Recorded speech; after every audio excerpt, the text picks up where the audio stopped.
បាទសួស្តីទាំងអស់គ្នាថ្ងៃនេះខ្ញុំនឹងបន្តមេរៀនពីមេរៀនចាស់របស់យើងដែលបានខកខានអស់ថាជា9ខែហើយដែលខ្ញុំបានថតអញ្ចឹងថ្ងៃនេះខ្ញុំនឹងចាប់ផ្ដើមធ្វើវីដេអូមេរៀន Flutter នេះឡើងវិញអញ្ចឹងសង្ឃឹមអ្នកទាំងអស់គ្នា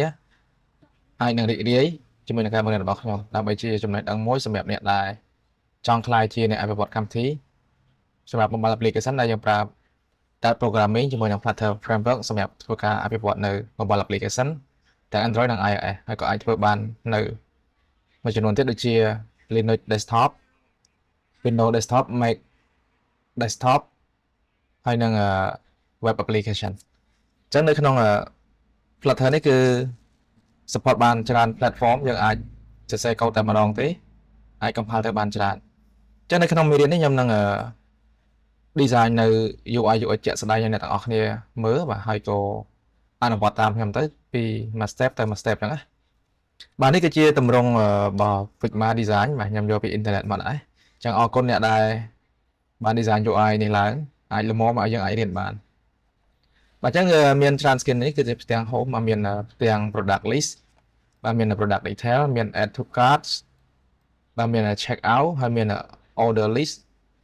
បាទមាន search បាទមាន filter មាន profile ហើយនិង system setting នេះអាចប្រើប្រាស់បានតែប៉ុន្តែមានដូចភាសាមាន help center browse notification ជាដើមអញ្ចឹងដំបូងឡើយយើងត្រូវបង្កើត budget តិចអញ្ចឹងខ្ញុំគិតថាសម្រាប់ការបង្កើត budget អ្នកទាំងអស់គ្នាអាចធ្វើបានហើយអញ្ចឹងខ្ញុំក៏បានត្រៀមជាមួយ budget ដែលខ្ញុំបានបង្កើតរួចដែរបាទអញ្ចឹងខ្ញុំអាចរានសាកល្បងទៅដើម្បីឲ្យដឹងថា project របស់ខ្ញុំនេះអាចដំណើរការបានដោយមិនមានបញ្ហាអញ្ចឹងនៅពេលដែល project នេះ start ដំណើរការ run ចេញបូក1បូក2ហើយបានយើងអាចចាប់ផ្ដើមសរសេរកូដបានបើសិនបើវាអត់ទាន់ដើរទេ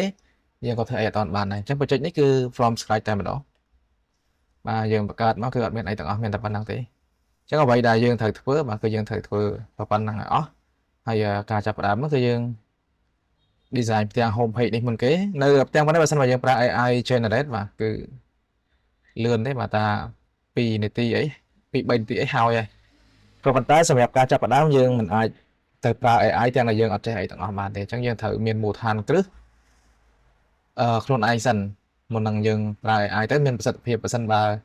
យើងអត់តមានចំណេះដឹងយើងអត់តអាចវិនិច្ឆ័យថាវាត្រូវឬក៏ខុសបានទេយើងប្រើ AI អត់សូវមានប្រសិទ្ធភាពប៉ុន្មានទេអញ្ចឹងទាមទារយើងមានចំណេះដឹងខ្លះដែរមុននឹងយើងប្រើប្រាស់ AI ទៅបានកប់ប្រសើរហើយនឹងលទ្ធផលជាទីគាប់ចិត្តតាមអ្វីដែលយើងចង់បានអូខេអញ្ចឹងយើងត្រឡប់មកបច្ចេករបស់យើងវិញបាទក្រោយពីដំណើរការហើយខ្ញុំឃើញថា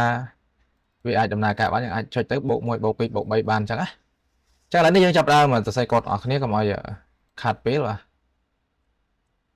អ្វីដែលយើងត្រូវធ្វើបាទគឺយើងចាប់ផ្ដើមពី file home page មុនគេអញ្ចឹង home page នេះខ្ញុំលុបមួយចំនួនចោលទៅហើយខ្ញុំ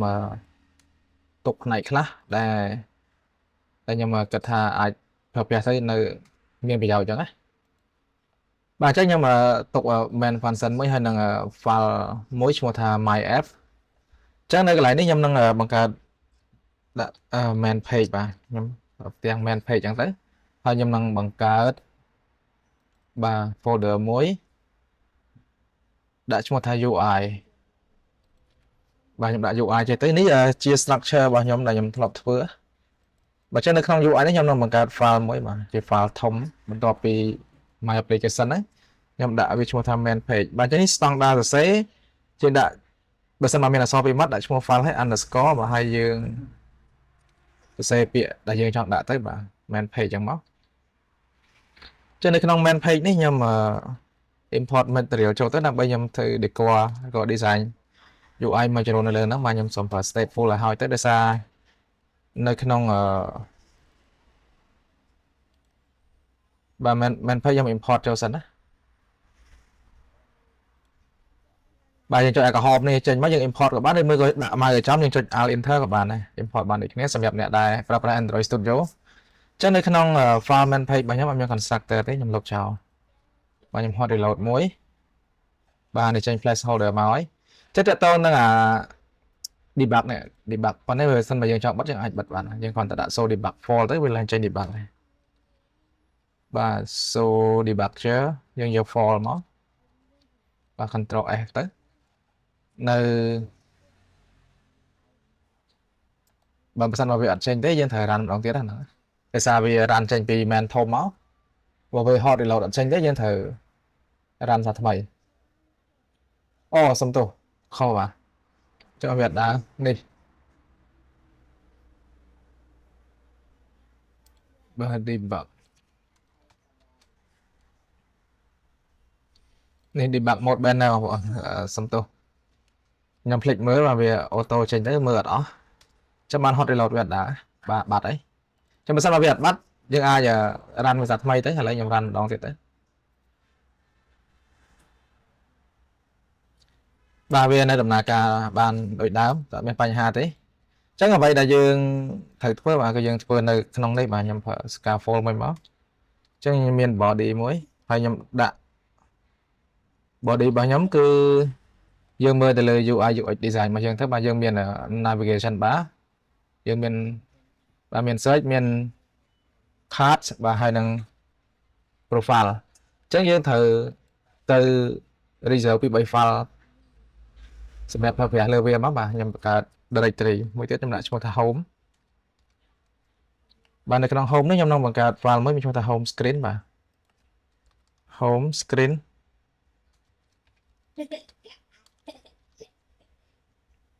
បាទ enter មកហើយយើង import material វាឲ្យមកបាទយើងដាក់ stateful ទៅបាទប្រើ stateful ទៅចាំ widget វិញយើងប្រើ stateless ដោយសារ stateful វាធ្វើកិច្ចការបានច្រើនឥឡូវនេះខ្ញុំអត់ទាន់ធ្វើអីទេបាទខ្ញុំបង្កើតបាទបង្កើត directory មួយទៀតមានឈ្មោះថា search ចំណុចក្នុងនេះខ្ញុំមាន file មួយបាទមានឈ្មោះថា search screen ដូចគ្នាបាទ search screen បាទហើយខ្ញុំនឹងទៅបង្កើត category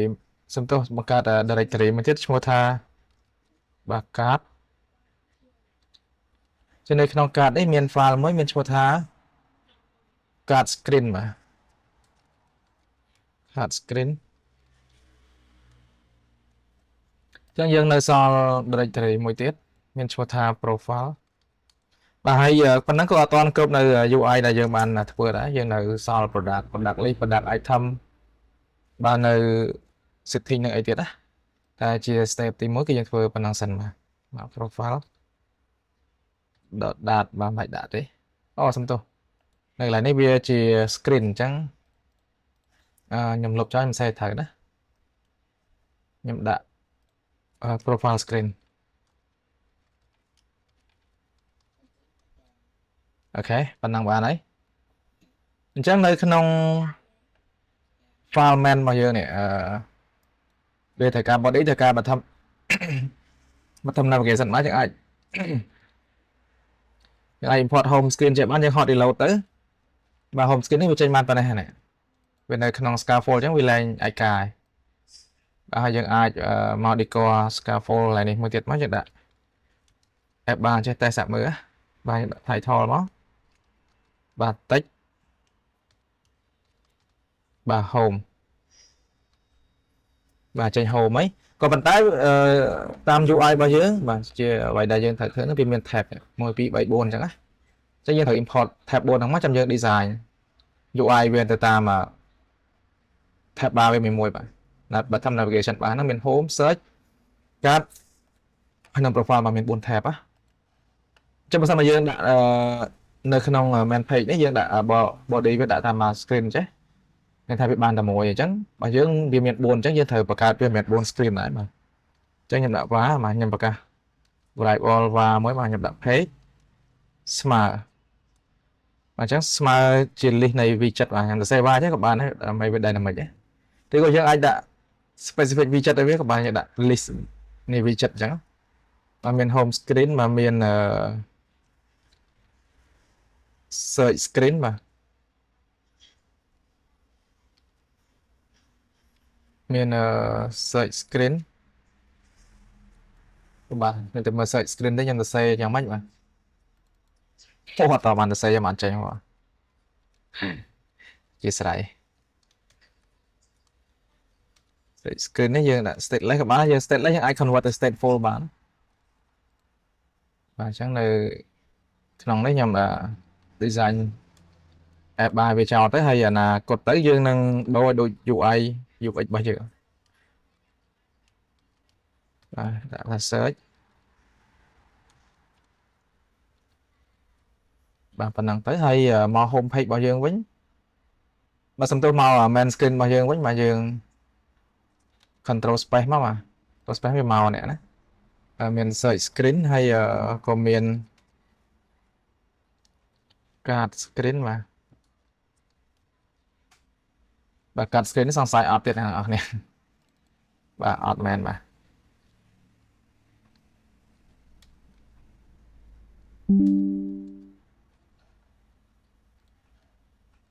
បាទ card screen ចឹងនៅក្នុង card screen នេះបាទខ្ញុំដាក់ app bar មកបាទដាក់ title សំទោស app bar សិនហើយបាន title ហើយបាន widget មួយថាមានឈ្មោះថា text តែមកទៀតយើងសរសេរបានសរសេរ label ចូលក្នុង text ទៅបាទគឺ card គឺចឹងយើងមក main page របស់យើងវិញយើង control space មកបាទចេញ card screen ហើយចុងក្រោយគឺ profile screen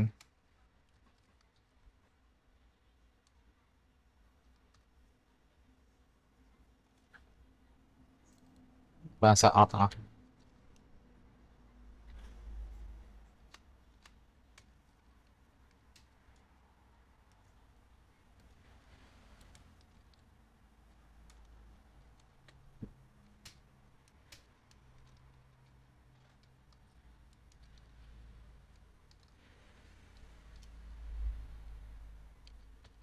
មកឡើយនេះ profile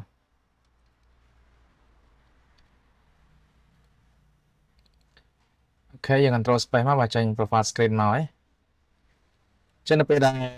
យើងបញ្ចប់នៅក្នុង list របស់យើងត្រូវបិទ semicolon មកសិនមកបិទទេវា error ហើយបាទចឹងនៅក្នុងកន្លែងនេះយើងដូរវិញមកបាទយើងដូរមក page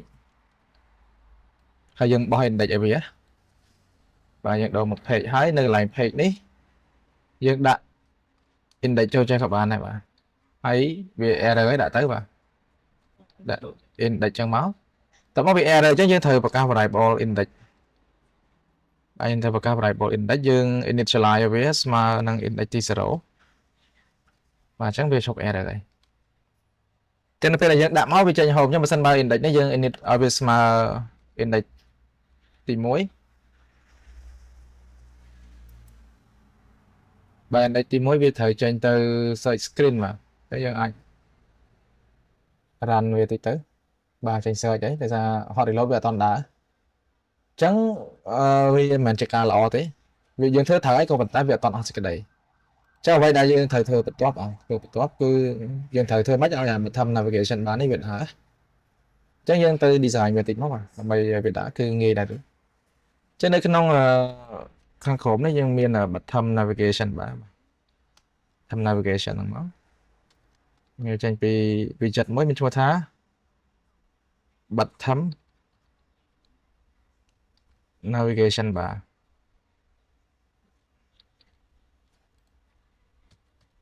បាទខ្ញុំចុច format គឺ control alt l ណាអ្នកនរ control alt l ដើម្បី format ចឹងនៅក្នុង bottom navigation bar នេះវាត្រូវការ3-4 function ដែរមកសម្រាប់ឲ្យវាដំណើរការបានណាចឹងទី1យើងអាចមើលនៅក្នុងនេះទៅបាទយើងដាក់ mouse hover វាលើហ្នឹងវាចេញហើយបើសិនបើចេញទៅយើងចុច control Q ចឹងសម្រាប់ bottom navigation របស់វាត្រូវការធាតុសំខាន់មកគឺត្រូវការឲ្យវាទៅ active index ទីម៉ាននៅពេលដែលយើង change វាចឹងណាចឹង item នេះវាជាស្អីគេយើងដាក់លើនេះ item នេះវាគឺជា list នៃ bottom navigation ចឹងបើសិនមកវាជា list នៃ bottom navigation វាត្រូវមាន item ចាប់ពី1ឡើងទៅបានហៅថា list បាទហើយមកវាមាន type មានអីឥឡូវយើងចាប់ផ្ដើមសរសេរវាទៅបាទចឹងនៅក្នុងនេះខ្ញុំលុបវាចេញទៅដើម្បីឲ្យតាមលំដាប់ដោយវាលុបប៉ុណ្ណេះចោលសិនបាទលុបទៅវា error ស្អាតវាខ្វាយ item ហ្នឹងអស់នេះអញ្ចឹងទី1វាត្រូវការនេះ current index នេះ cái indexនេះយើងយកចេញពីindex នៅលើដែលយើងប្រកាសហ្នឹងមកយើងឲ្យវា init ចេញពីហ្នឹងមកបាទវានឹងទទួល value ពី initialize មកវានឹង active នៅលើ index ដែលយើងបានកំណត់ឲ្យវាបាទអញ្ចឹងបន្ទាប់ពី index វាដំណើរការហើយគឺយើងត្រូវការនៅ property មួយទៀតបាទមានឈ្មោះថា on tab ហ្នឹងយើងនឹងសរសេរនៅបាទសរសេរនៅពេលបន្តិចទៀតហ្នឹងដើម្បីពេលដែលយើង click ទៅឲ្យវាធ្វើអីគេឲ្យវា active ទៅ tab ណាអញ្ចឹងយើងត្រូវការនៅ parameter មួយបាទគឺ index ដូចគ្នាខ្ញុំដាក់ i អញ្ចឹងទៅបាទហើយមកទៀតគឺយើងត្រូវការ select បាទសំទោសគឺ select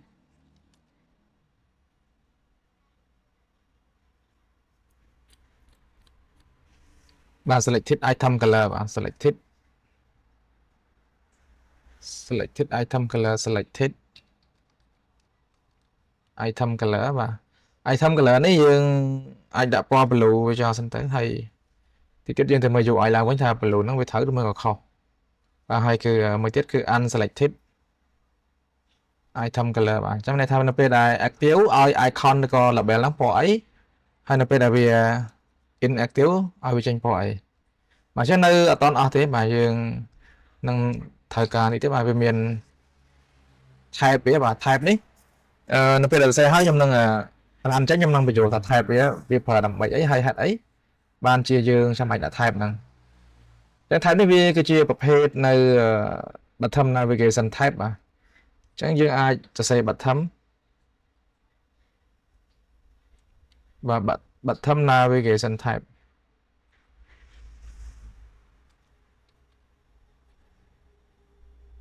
bottom navigation បាទនេះ bottom navigation type .fix មកដាក់អញ្ចឹងទៅបាទហើយចុងក្រោយគេហ្នឹងគឺជាតម្លៃដែលវាខ្វែងហ្នឹងគឺទាក់ទងជាមួយនឹង item ហើយយើងត្រូវការ implement ចេញពីសំទោសយើងត្រូវការ property នៅក្នុង list ហ្នឹងគឺយកចេញពី bottom navigation bar item អញ្ចឹងនៅក្នុងនេះគឺវាមានicon ហើយនឹង label បាទហើយមាន color មាន tooltip មានអីមួយចំនួនអញ្ចឹងណាអញ្ចឹងដូចជាខ្ញុំត្រូវការតែ2ទេបាទខ្ញុំត្រូវការទី1គឺ icon នេះខ្ញុំយកចេញពី material icon ទៅហើយបើសិនបើយើងធ្វើ project clean up យើងអាច export image ចេញពី Figma របស់យើងបានបាទដាក់មកគឺ home បាទហើយមួយទៀតនេះគឺ label បាទ label វាមកក៏ title សុំទោសបាទ label វាជា string បាទ label នេះយើងដាក់ home អញ្ចឹងទៅមកយើងមើល Figma របស់យើងមកបាទ home ត្រូវអីFigma អត់មាននេះណាអត់មាន label ទេបាទមានតែ icon ទេអញ្ចឹងយើង label យើងមិនដាក់ទេបាទដាក់តែ icon ប៉ុណ្ណឹងទៅហើយយើងច្បៀសមក Ctrl D 1 2 3 4បាន4ហើយបាទមានមកនឹង search card ហើយនឹង profile បាទអញ្ចឹង search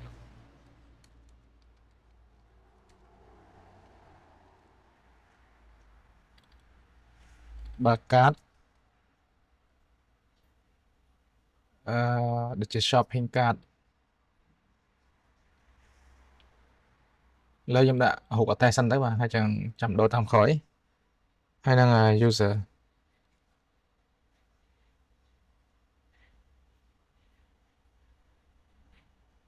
បាទបើសិនបើ user អត់ចេញទេយើងដាក់ដូចជា person ណាបាទ person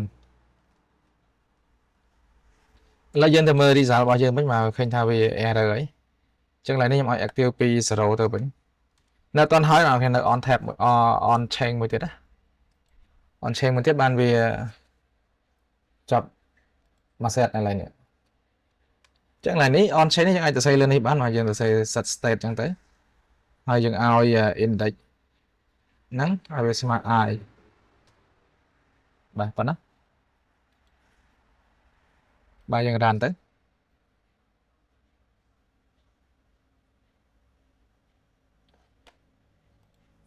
បាទនៅពេលដែល run ទៅវា error អស់ហើយអញ្ចឹងយើងមើល message error ថាវា error ដោយសារអីគេ ចឹងនៅកន្លែងបឋម navigation បាននេះចូលបឋម navigation បាននេះ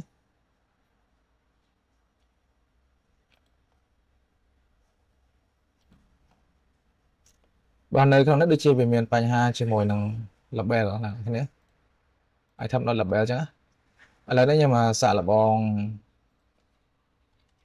ដាក់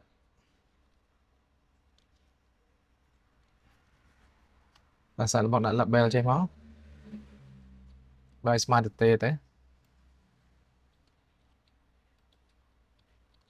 smart ទេនៅពេលដែលធ្វើទៅវាអាចនៅចំហទាំងអស់នេះចំហកន្លែងជើងក្រោមតិចវាមិនតេះមកសិនបាទនេះវានៅចំហកន្លែងនេះអញ្ចឹងបើសិនបាន label នេះខ្ញុំអាសាញឲ្យវាណាល់តើវាដើរអត់បាទអាសាញណាល់គឺវា error អញ្ចឹងlabel នេះគឺយើងដាក់ទទេចោលសិនទៅហើយយើងនឹងរកវិធីសាស្ត្រដោះស្រាយបាទអញ្ចឹងឃើញថាវាដំណើរការត្រឹមត្រូវណាអូខេហើយយើងចុច home កดមក home ចុច search លោតទៅ search ចុច cut លោតទៅ cut ចុច profile លោតទៅ profile អញ្ចឹងហើយសម្រាប់វីដេអូបន្ទាប់ខ្ញុំនឹង design ផ្ទាំង home page ធ្វើម៉េចឲ្យមិនដូច 100% បានវាប្រហែលផ្ទាំងនេះហើយយើងនឹង design បន្តទៀតអញ្ចឹងជួបគ្នានៅវីដេអូបន្ទាប់